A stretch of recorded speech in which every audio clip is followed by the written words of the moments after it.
Here's my book review of Mistress of the Revolution by Catherine Delors.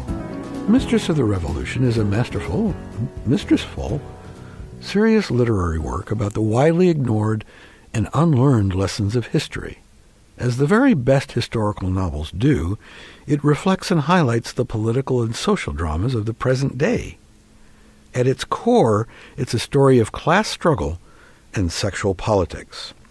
Main character and first-person narrator Gabrielle de Montserrat is a gorgeous young aristocrat who lacks a respectable dowry. She is high-born, but from a family that has seen its wealth dissipate. If she wishes to realize the great expectations of her rank, she must therefore find some rich aristocrat to marry her. Her other socially acceptable choices are to live as a spinster with her family if they'll have her, or to become a nun. Her plight is the recurring dilemma of sexual politics. If she wants a good life, she must be willing to market her body and her charms. In this central element of the plot, the book is not much different in theme from the works of Jane Austen and the Bronte sisters, or of chick lit stories like Bridget Jones's Diary. The main character's all-important goal, which she must achieve or everything else in her life will suffer, is to become a rich man's wife. Throughout the book, which covers Gabrielle's story from ages 15 to 46, she is dominated by men in a series of fundamentally monogamous relationships. And here's where Mistress of the Revolution departs from its traditional sisters. Not one of these men, including her primary love interest, is what you'd call sympathetic in the modern sense. All of them, and there's quite a collection, are cruel, vindictive batterers. They differ mainly in the degrees to which they bestow the occasional kindness or largesse on Gabrielle. It does make me wonder, though, how much, if anything, has changed. Love, money, property, these are as intertwined and interdependent in today's world as ever. Also remarkable from a technical viewpoint is the impeccable prose style of this book. Delors is a native French speaker, and English is her second language. The book is written from Gabrielle's point of view in 1815 while exiled in England. Like Delors, Gabrielle writes in her adopted English. In the historical note to the book's end papers, the author admits, "I strove to write this novel in the British English Gabrielle would have used in 1815. I find it reads a lot like Balzac in translation, and I'm reminded of his A Harlot High and Low, written in the 1830s, and treating, as Delors' book does so well, the dynamics of sexual politics trapped in the web of human history." Gerald Everett Jones is the author of Bonfire of the Vanderbilts and host of the GetPublished radio show.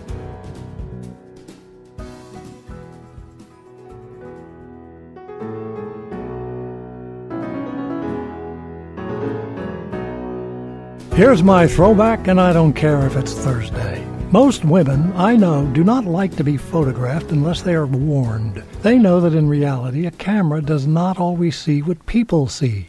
Now in movies, actors go to great lengths to adjust to the camera's eye, especially for those close-ups where the tiniest zit looks like a volcano on the big screen. Among the early days, motion pictures were unexplored territory with artistic potentials no one knew. One talent was an almost forgotten director named Moritz Stiller. Moritz Stiller came upon a 19-year-old acting student named Greta Gustafsson. His interest went way beyond romance. People recalled him walking with her and silently coaching her for hours. We do not know exactly how Stiller knew he had talent, or importantly, just where this woman's talent was. But under his iron tutelage, her face became a magnet for photographers from Cecil Beaton to Edward Steichen. MGM's Irving Thalberg saw potential that led to her changing her name to Greta Garbo, and ultimately just Garbo. Somehow, Stiller turned Garbo into the supreme face of 20th century femininity. The End of Queen Christina is a long take of Garbo's face as she tragically sails to an unknown future. The director, Ruben Mamoulian, told her to look sad. Her face was frozen. He tried anger, all kinds of feelings, and each time her face was immobile until frustrated. He told her to think nothing. But when the takes were printed, every emotion he demanded was there.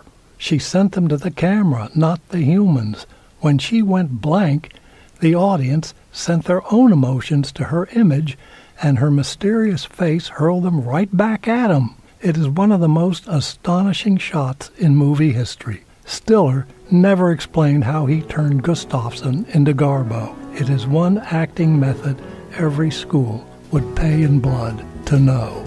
Thomas Page is the author of the sci-fi cult classic The Man Who Would Not Die, and co-host along with Cheyenne Cockrell on the Get Published radio show with your host Gerald Everett Jones.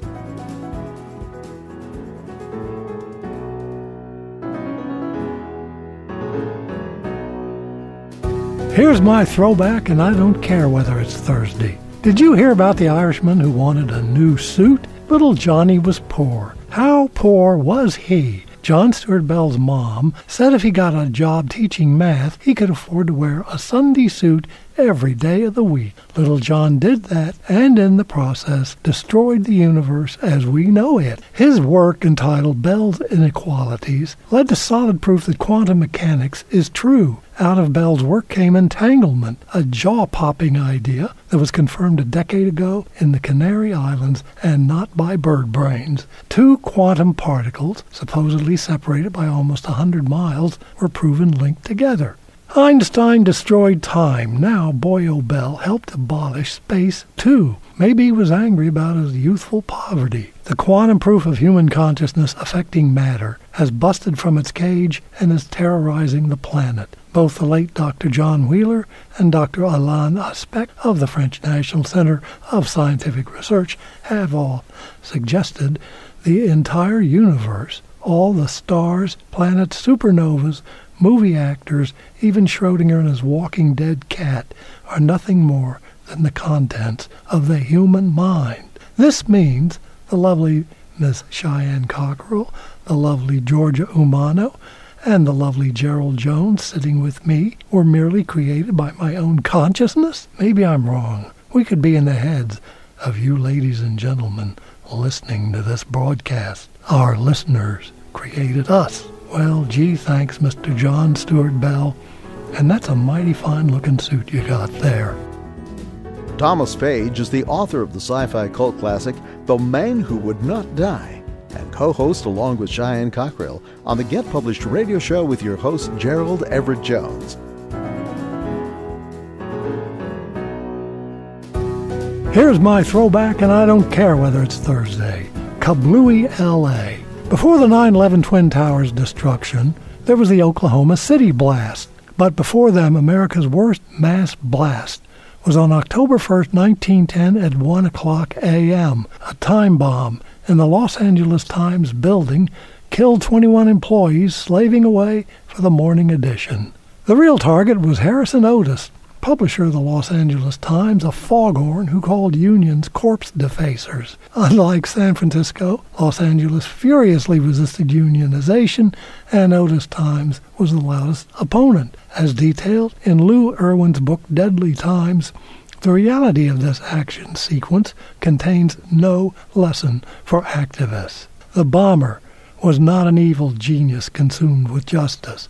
Ordie McManigal was a working stiff trying to raise his family from the upper-lower class into the lower-middle class. Ordie's first job was beating up non-union workers on orders from the Iron Workers Union, who then ordered him to blow bridges and buildings down as fast as America built them up. This union was not about workers' justice, but join or die, just like organized crime. The bombings were publicly condemned by both socialists and the AFL. Even worse, at the bombers' trial, the great defender of the damned, Clarence Darrow, not only lost the case, but his passion for truth included bribery, jury tampering, and a very degrading lust for money. Only the bloodhound who caught the conspirators rose to heroic level. William Burns, the American Sherlock Holmes, was the real thing, a super sleuth at solving impossible crimes who nailed the bombers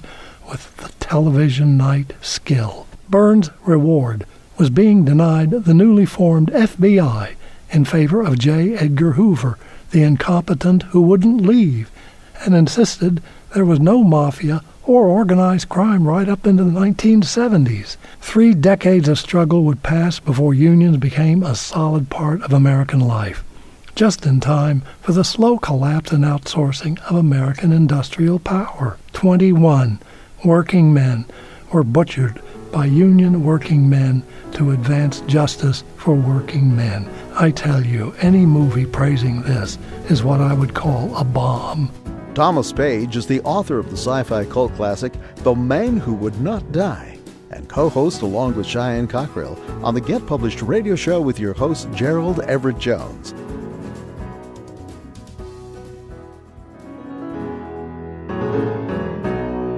Here's my book review of The Art Thief by Noah Charney. Noah Charney is a professor of art history and an expert in fine art forgery and theft. And in this novel, he proves himself to be a sly spinner of detective yarn. The Art Thief is a tale of brain-teasing complexity involving multiple interconnected forgeries and thefts of historic paintings from several institutions. And its resolution necessarily involves multiple detectives and forensic experts, each as colorful and eccentric in his own way as Inspector Clouseau. The victims, museum curators and aristo collectors, are a classier bunch who tend to both snobbery and hypocrisy, not the most admirable human beings. Classiest of all are the scheming thieves and forgers. You see, in today's genre fiction, perpetrators of these presumably victimless crimes against the upper class have the cachet of, well played, chaps. In a previous generation, this place of honor was held by jewel thieves who connived to execute intricately plotted heists. Remember Cary Grant, never more dashing than in his role as John Roby in Hitchcock's To Catch a Thief? Professor Charney is going to teach you a lot about art history and criticism. His Professor Barrow pontificates, "I speak of observation, looking in order to gather information rather than merely looking. Look deeper. Observation followed by logical deduction leads to solution. You shall see." And isn't this just what the reader of a detective story must learn to do? Observe and deduce? The Art Thief is great fun, but my advice would be to keep a scratch pad handy. The crosses and the double crosses are so intertwined, you'll want to make a diagram to keep track. Gerald Everett Jones is the author of Bonfire of the Vanderbilts and host of the Get Published radio show.